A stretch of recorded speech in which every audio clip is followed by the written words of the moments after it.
என்னதான் நாங்கள் வெளிநாட்டில் இருந்தாலும் இந்த பொங்கலை வந்து தமிழ்நாட்டில் எப்படி செலிப்ரேட் பண்ணுவாங்களோ அதே மாதிரி செலிப்ரேட் பண்ண போகிறோம்.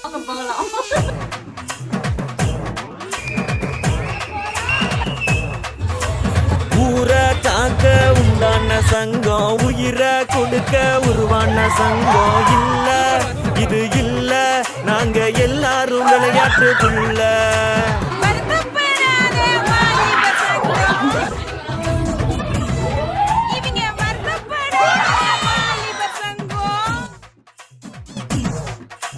நீதி நேர்மை காக்கின்ற சங்கம், நெஞ்ச நிமித்தி போராடும் சங்கம்.